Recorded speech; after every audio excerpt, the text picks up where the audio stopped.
Assalamualaikum warahmatullahi wabarakatuh. Izin Bapak saya berdiri karena saya yang menyajikan visi untuk program sekolah. Alhamdulillah Rabbil Alamin. Yang terhormat Bapak Muhammad Kanawi SPDSD selaku Kepala Sekolah di SDN.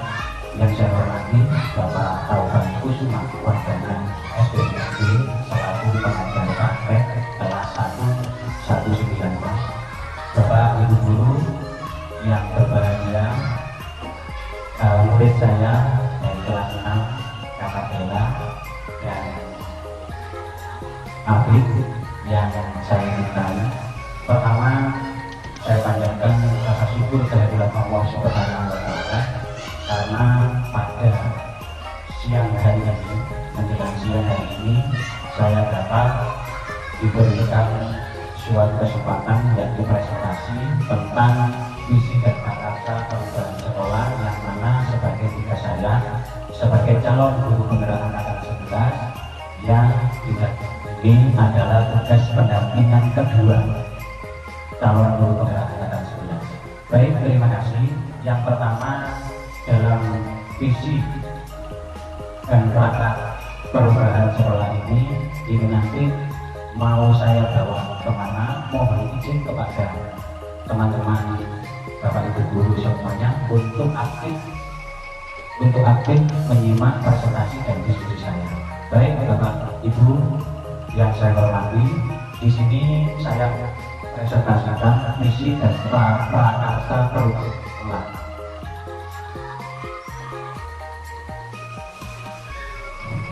Bapak Ibu, sudah saya jelaskan, ini adalah tugas pendampingan yang kedua pada hari Rabu tanggal 7 Agustus 2024 tentang visi dan prakarsa perubahan sekolah. Di sini ada pengajar praktek saya tidak terpampang. Beliau adalah Bapak Taufan Kusuma Wardana. Beliau pengajar praktek saya. Kemudian guru saya calon guru penggerak angkatan 11. Tujuan dari diskusi prakarsa perubahan sekolah, tujuannya adalah diskusi visi dan prakarsa perubahan guru penggerak yang dapat diterapkan di SDN, yang sesuai dengan kodrat alam dan kodrat zaman dalam menumbuh kembangkan profil pelajar Pancasila. Salah satu profil pelajar Pancasila itu adalah sesuai dengan kodrat alam dan kodrat zaman, di mana dalam kurikulum Merdeka ini posisi tadi itu harus sesuai dengan kodrat alamnya dan kodrat zaman.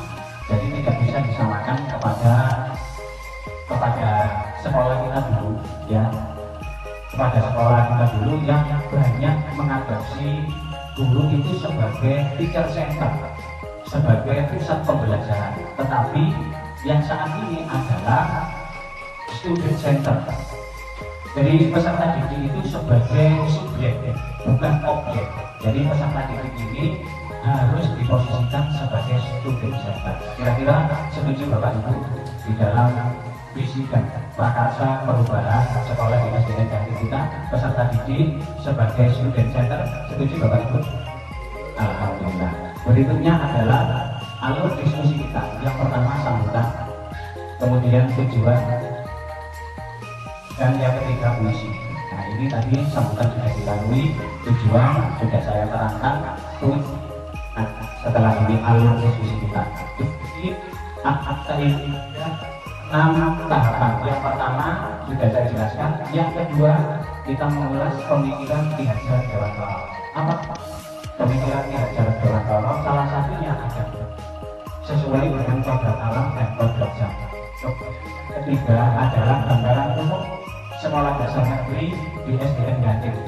Jadi nanti saya paparkan gambaran umumnya.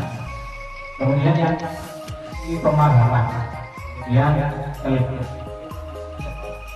keenam pendekatan iri apresiatif atau disingkat IA dikerjakan. Kemudian yang ketujuh adalah prakarsa perubahan yang dapat kita refleksikan dari hasil diskusi ini. adalah menyimak, kita simak puisi kita terlebih dahulu. Kita dengarkan bagaimana puisi ini, yang puisi ini langsung dibacakan oleh sumbernya. Siapa Bapak Ibu? Ini adalah bentuk Insinyur Soekarno. Coba saya tanya kata bebas sama Pak Pri. Gambarnya siapa? Insinyur Soekarno. Presiden keberapa? Presiden pertama saat itu.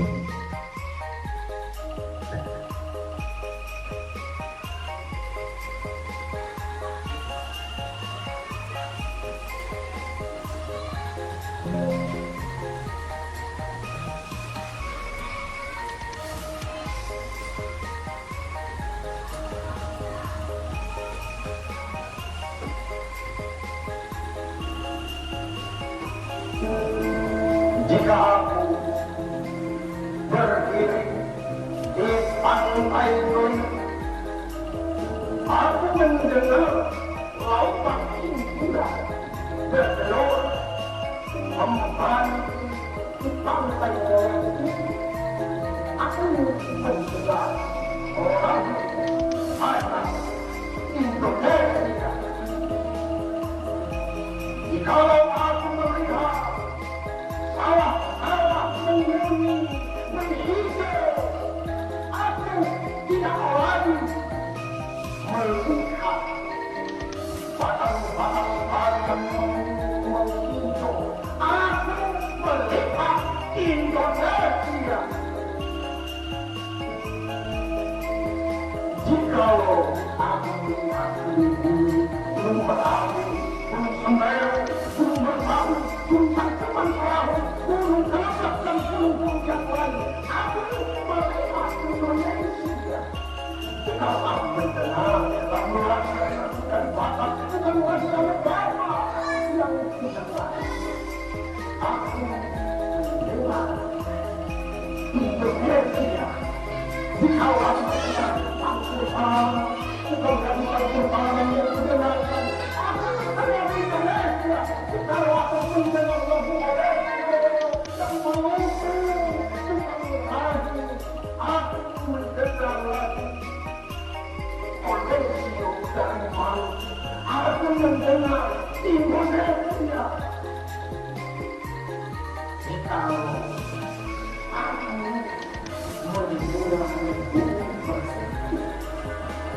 menyanyi pohon Tuhan yang sepoi-sepoi, bukan lagi aku mendengar musik, aku mendengar Indonesia.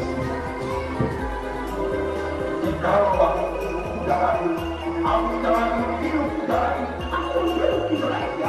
Jikalau aku melihat anak-anak di desa-desa yang matanya bersinar-sinar,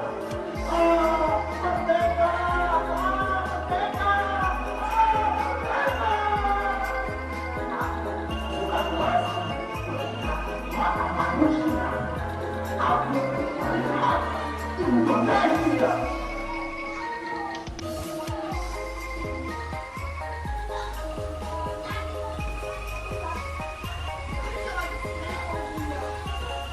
Kalau kita ikuti puisi melihat Indonesia oleh Insinyur Soekarno, Presiden pertama kita, kira-kira yang ada di benak kita semua bagaimana Bapak Ibu? Mungkin saya bisa dibaca untuk tampilan Bapak Soekarno yang telah membacakan puisi tadi. Kita kenal Bapak Insinyur Soekarno ini adalah orang-orang yang sangat mulia, di mana kalau Soekarno ini berpidato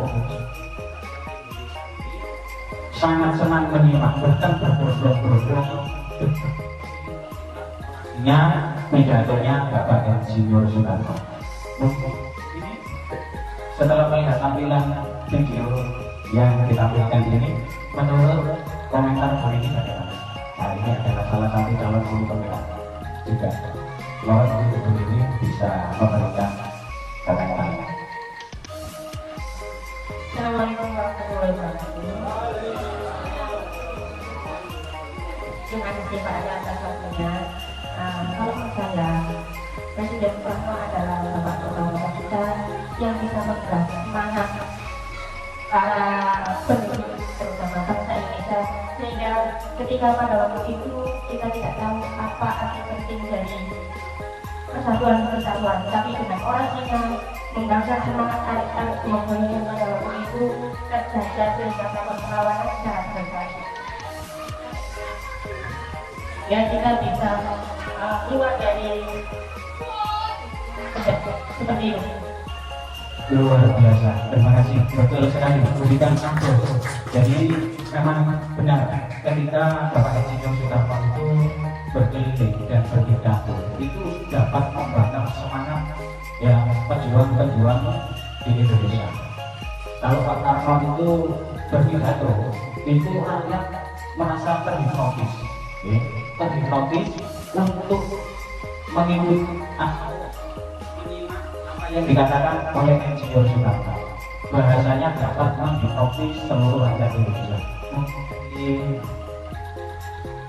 Dari senior saya, Rumah Hati Somika, datang.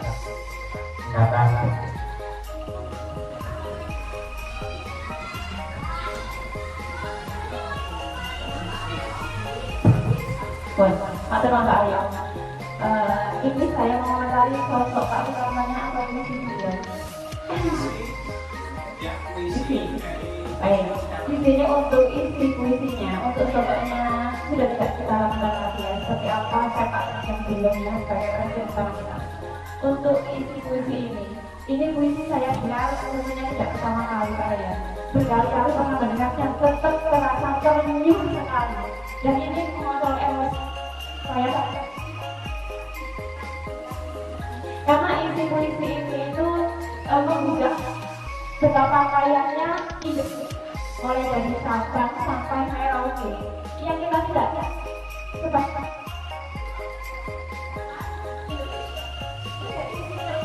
saya apa yang dapat kita berikan atau apa yang sudah kita berikan untuk Indonesia ini, itu yang menjadi PR kita bersama. Begitu luasnya, begitu indahnya, dan begitu sangat kayanya mulai dari SDM-nya dari Indonesia ini.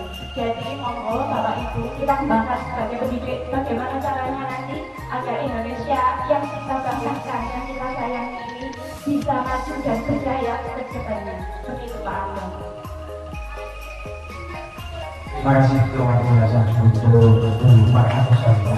Jadi pemandang puisi melihat Indonesia ini dalam segi puisinya ini ada nilai tanggung jawab kita untuk bisa mengembangkan kemampuan peserta didik kita. Kita dapat mencetak peserta didik kita ini nanti yang akan bisa memimpin bangsa kita. Kira-kira seperti itu. Jadi melihat Insinyur Soekarno berpuisi seperti ini yang dapat menghipnotis seluruh rakyat Indonesia, diharapkan dapat diimplementasikan kepada guru-guru ya sebagai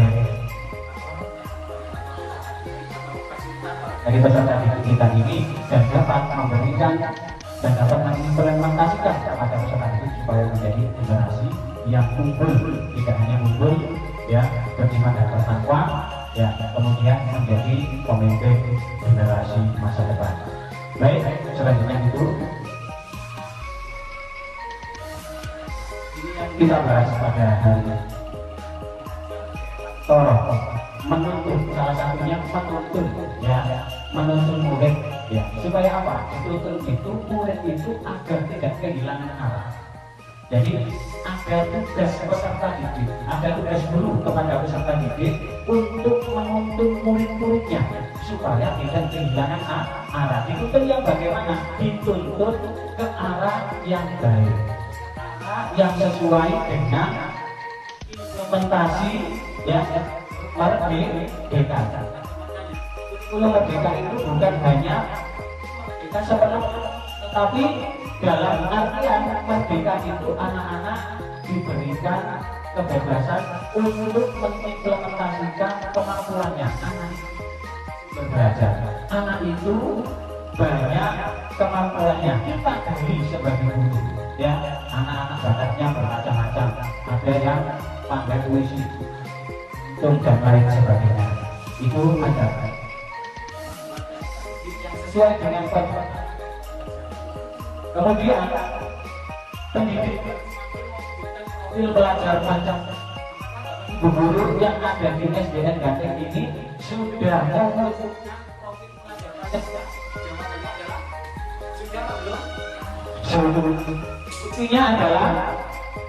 buktinya adalah melakukan pembiasaan yang sudah Bapak Ibu lakukan di SDN Ganteng dengan cara apa? Belajar Pancasila, beriman dan bertakwa pada Tuhan yang Esa dan berakhlak mulia, berkepentingan mandiri, kreatif dan bernalar kritis. Adalah pendidik harus mampu mewujudkan profil pelajar Pancasila. Kemudian dituangkan kepada beriman dan bertakwa, berakhlak mulia, berpendidikan taat global. Selanjutnya penerapan pemikiran kinerja dewasa. Ini dapat saya implementasikan ya. Yang pertama merancang metode dan media pembelajaran yang kreatif dan interaktif. Kreatif bagaimana? Dituangkan dalam yang pertama media pembelajaran. Jadi penjumlahan bersusun. Penjumlahan bersusun ini adalah kelas 3. Nah, kemarin saya masih kelas 2, sekarang kelas 3 ini adalah bukti yang media pembelajaran yang saya buat. Kemudian ini adalah implementasinya. Ya, terus yang kedua, yang ketiga, ini anak-anak sedang menyimak kondisi gambaran anak-anak yang mengikuti dengan senang hati. Kira-kira apa yang saya tuangkan dalam proses pembelajaran ini ada yang sederhana. Oke, apa itu? Coba saya bertanya kepada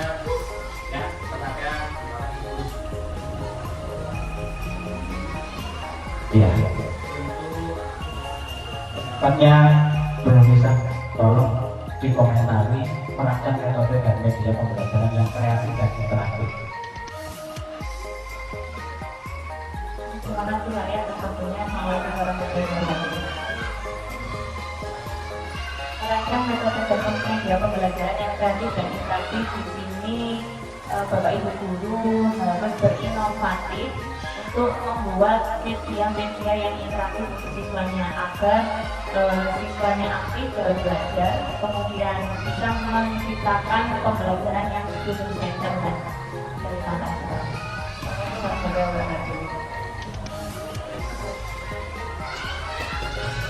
Berikan tepuk tangan untuk Guru Nurul Nisa Nurul Mutakin SPG NPB. Jadi betul ya. Jadi apa yang dikatakan Guru Nurul Nisa Nurul Mutakin untuk menciptakan pelajaran yang menyenangkan, guru itu harus inovatif, ya harus inovatif. Jadi setiap hari itu harus melaksanakan pembelajaran yang inovatif dengan membuat berbagai metode pembelajaran yang sangat menyenangkan. Kira-kira Guru Haja Fatimah, tolong dikomentari dari pembelajaran yang saya tuangkan di sini, pembelajaran yang kreatif dan interaktif itu apakah sudah sesuai itu? anak yang misalnya di sini yang tidak gembira atau anak yang mencuat biasanya. Ya, terima kasih Pak Yo. Anak-anak kelihatannya aktif sekali, ya. Kemudian dengan senang hati, kemudian mengikuti pembelajaran itu. Ya. Demikian dari saya, Pak Rio. Masukan dan kajiannya. Jadi merancang metode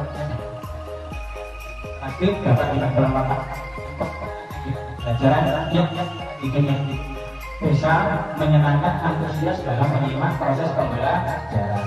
Selanjutnya adalah penerapan pemikiran KHD Ki Hajar Dewantara, merancang metode dan media pembelajaran variatif dan interaktif. Ini yang pertama, ini saya lakukan guru pendidik di SDN Ganteng sebagai calon guru penggerak konsultasi dengan kepala sekolah. Kemudian dari konsultasi itu saya meminta masukan bagaimana merancang pembelajaran yang menyenangkan kepada peserta didik. Dari kolaborasi atau komunikasi dengan atasan, kemudian menghasilkan pembelajaran yang berpihak kepada murid, ya, yang berpihak kepada murid, tidak hanya berpihak tapi yang menyenangkan dan bisa menyenangkan peserta didik, yang peserta didik itu dapat dimanusiakan. Yang kedua, pembelajaran interaktif yang saya buat ya bahasa Jawa Tangguh. Ini pembelajaran Jawa. Terus yang kedua, pembelajaran yang menyenangkan ini adalah nilai tepat. Ada dua, ada satuan, kemudian ratusan. Ini untuk kelas 3.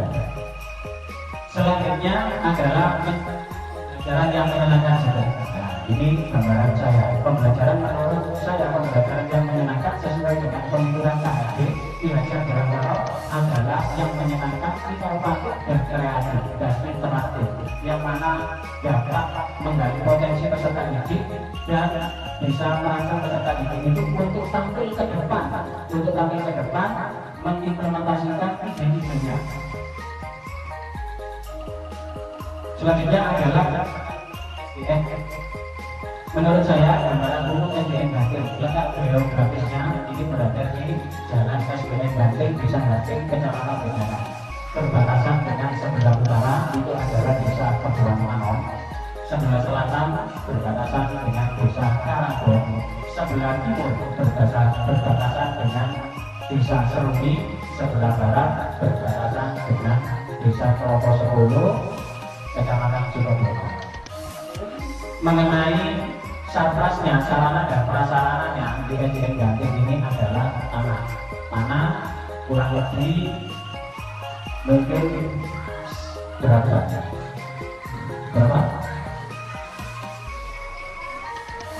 400 persegi. Kemudian dari ruang kelasnya ini ada 6, ya, ruang kelas 4, 5, 6. Ada 6 ruang kelas. Yang pertama ruang kelas 1 ada di sebelah selatan. Kemudian ruang kelas 2 ada di sebelah selatan juga bergantian. Ruang kelas 2 ada di sebelah utara yang kelas ini. Ruang kelas 3 ada di sebelah barat. Di situ ada foto dulu. Terus kemudian yang masuk siang adalah kelas 4, 5, dan 6. Ada guru, UPS, kamar mandi guru, dan kamar mandi murid, laboratorium komputer, gedung musola, panggung, kantin, tempat parkir, taman, lapangan, gudang. Ini gudang, Bapak Ibu. Ini adalah gudang, bukan gudang. Mohon maaf, ini bukan gudang atau nisan, tapi gudang. Kemudian selanjutnya proses pembelajaran yang setiap dilakukan oleh Bapak Ibu guru. Kemudian tiket kelas, pembiasaan yang positif, senyum, sapa, salam, dan lain sebagainya. Dan learning ekstrakurikulernya ada pramuka, ada kerja, kemudian ada dua imunisasi dan acara bendera. Ada lagi yang kurang dari visi dan prakarsa perubahan sekolah, mungkin Bapak Ibu bisa menambahkan. Ada yang kelebihan atau kekurangan. Nah, ini adalah gambaran umum di SDN Banting. Kurikulum di SDN Banting ini mulai tahun 2024-2025 kelas 1, 2, 3, 4, 5, 6 ini melaksanakan kurikulum merdeka. Kalau kemarin kelas 1, 2, 4, 5 masih kurikulum merdeka, 3 kelas 3 dan 6 masih kurikulum 13. Bukankah begitu Bapak Ibu? Ya. Selanjutnya adalah misi. Nah, misi harapan kita di masa depan dalam mewujudkan suatu perubahan diperlukan visi dan langkah-langkah yang tepat dalam mencapainya. Nah, visi itu Bapak Ibu guru kemarin sudah membahas dengan bagian kurikulum Solo. Kira-kira visi itu apa? Mungkin bisa menjelaskan, bisa dibantu. Untuk apa sih visi itu? Untuk itu. terima kasih kesempatannya Kak Aro. Sebelum saya melanjutkan mengenai tentang apa itu, mau beberapa gimana bisa sambil menegakkan kita berdiskusi satu sama lain supaya tidak terlalu tegang hati. Oh, kelihatannya tadi sekali dari Pak Aryo, jadinya saya ikutan grogi. Jadi visi ini saya menyimpulkan bahwa ini adalah tujuan kedepannya atau harapan yang akan kita capai SDN Gantung itu mau dijadikan seperti apa, mau dibawa kemana. Jadi kita harus punya pandangan ke depan. Tujuan akhir atau tujuan perjalanannya SDN Gantung itu mau dijadikan seperti apa. Itu menurut saya tentang itu. Terima kasih. Terima kasih Bu. Ini juga senior saya. Jadi visi itu adalah suatu harapan. Kita punya harapan di dalam visi di SDN Gantung itu mau dibawa kemana, arah dan tujuan dari sekolah kita. Ternyata adalah mewujudkan suatu perubahan. Perubahan itu kita maknai banyak, menjadikan sekolah kita itu yang unggul, tidak hanya unggul di dalam prestasi, juga unggul tempat yang lainnya. Selanjutnya adalah hasil tentang murid di masa depan. Saya menunjukkan peserta didik yang berkarakter. Kita mengharapkan peserta didik kita itu mempunyai karakter. Kita sering mendengar peserta didik harus berkarakter luhur dengan profil pelajar Pancasila. Peserta didik yang mampu menghargai dirinya sendiri dan orang-orang yang ada di sekitarnya. Peserta didik yang memiliki perilaku dan bertakwa kepada Tuhan. Itu harapannya. Berpendidikan global, gotong royong, mandiri, kreatif dan bersama kritis. Itu imajinasi saya sebagai seorang pendidik juga calon guru penggerak angkatan nasional. Berikutnya adalah yang saya cita-citakan. Saya ingin menjadikan lingkungan pembelajaran di kelas saya itu tidak hanya aman, tapi lingkungan pembelajaran yang menyenangkan, sesuai kebutuhan dan harapan dari peserta didik saya. Saya sih guru tidak hanya sebagai fasilitator, ya. Guru itu kalau secara zamannya bukan merupakan teacher, tetapi sebagai fasilitator pembelajaran yang mampu potensi peserta didik, bakatnya peserta didik dan minat dari lingkungan pembelajaran yang tidak mengikuti dosen peserta didik, tetapi memberikan kemerdekaan belajar, tentunya dengan peran pendidik fasilitator yang kokoh. Nah, kalimat tentang dan cita-cita untuk murid sekarang kita diskusikan. Bapak Ibu, mohon maaf kita berdiskusi dari visi dan prakasa perubahan. Saya minta kepada Bapak Ibu untuk menuangkan sebuah tulisan tangan saya memimpinkan murid-murid yang bagaimana. Saya percaya bahwa murid itu adalah bagaimana di sekolah saya mengutamakan titik dan lain sebagainya.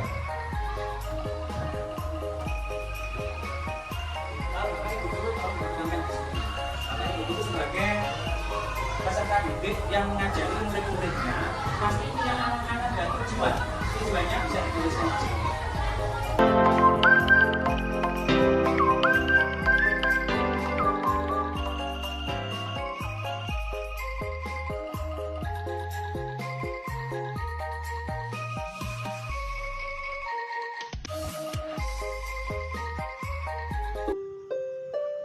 Assalamualaikum warahmatullahi wabarakatuh. Salam sejahtera untuk Bapak Ibu guru hebat yang ada di Indonesia. Budaya positif tentunya tidak asing lagi bagi kita sebagai seorang pendidik. Melalui budaya positif, kita berharap peserta didik kita menjadi individu yang lebih baik lagi ke depannya, lebih berkarakter dan dapat membiasakan dirinya untuk melakukan hal-hal baik dengan nilai-nilai kebajikan yang kita harapkan sebagai pendidik. Dalam hal ini, tentunya budaya positif melalui suatu proses dalam pelaksanaannya. Hal itu tentunya tidak mudah kita lakukan seorang diri sebagai pendidik. Kolaborasi yang kepala sekolah akan sejawat dengan murid dan warga sekolah yang lainnya tentunya sangat diperlukan oleh kita sebagai seorang pendidik. Budaya positif di sini merupakan salah satu upaya kita sebagai pendidik untuk mendisiplin peserta didik melalui kebiasaan-kebiasaan yang positif. Posisi seorang pendidik yaitu dapat kita gunakan sebagai pengontrol